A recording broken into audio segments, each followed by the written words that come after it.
This virus scare has taken over the world in just a few months. Dito sa Pilipinas, the government has pushed for a stricter way of battling the virus that has seen exponential growth over the past few weeks. Exponential meaning 1 plus 1 equals 2, 2 plus 2 equals 4, 4 plus 4 equals 8, 8 plus 8 equals 16, and so on and so forth. Ganyan na exponential growth. It gets doubled or tripled every single time. The government has implemented an enhanced community quarantine on the main island of Luzon, and that includes Metro Manila, which is the national capital region. This is one way of controlling the spread of the virus. Ayaw din natin matulad tayo sa ibang bansa na may mas mabilis at mas malaking exponential growth sa COVID-19 cases. So believe it or not, this is actually a good thing. Aside from the usual proper hygienic routines like washing of hands, wearing of face masks, etc., another way of avoiding the virus is to actually avoid each other, or social distancing. Pero ano nga ba ang social distancing? At paano ito makakatulong sa pagkiwas sa sakit at sa pagkalat ng virus? Social distancing is basically giving yourself enough space between you and the person next to you. Dahil ang coronavirus na ito ay sadyang nakukuha through physical transmission. Ibig sabihin, ito ay nakukuha through contact either with a person or contact through a surface that has been contaminated by the infected. In short, no contact, no transmission, ganun lang kasimple kung tutusin. What's worse is that, hindi naman natin talaga nakikita ang kalaban. So social distancing or avoiding contact might save your life.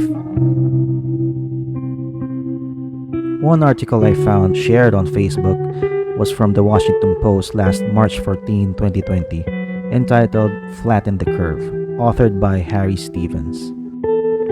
Pinapakita dito ang isang simulation or sample na mga pwedeng mangyari sa pagkalat ng virus sa isang community through physical contact.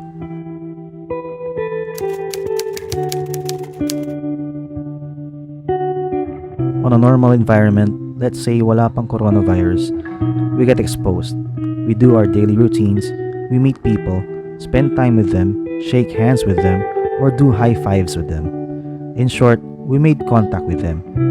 See what happens every time we get in contact with one person and that person gets in contact with another person and so on and so forth. Makikita dito na ang virus ay kakalat at kakalat uncontrollably sa ibang tao. Again, hindi natin nakikita ang kalaban. It just manifests when you get symptoms. And at times, a person can be asymptomatic or wala siyang symptoms pero carrier siya. And that's even harder to detect.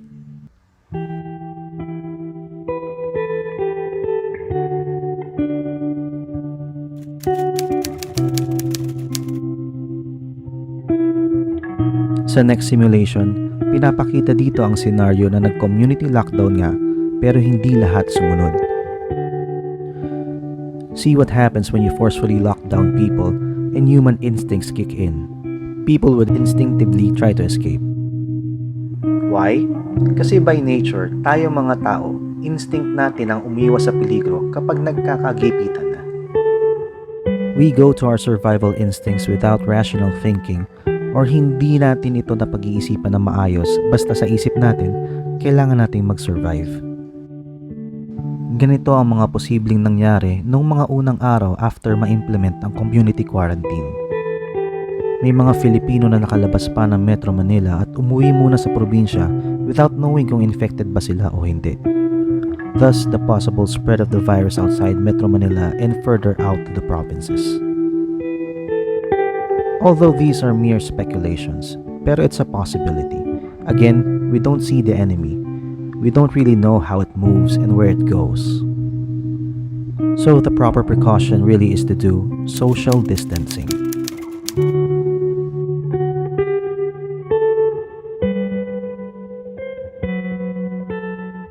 Avoiding person-to-person contact will reduce the spread of the virus or at the very least slow it down, giving enough time for the virus to naturally die in the environment. It is a simple way of battling this virus.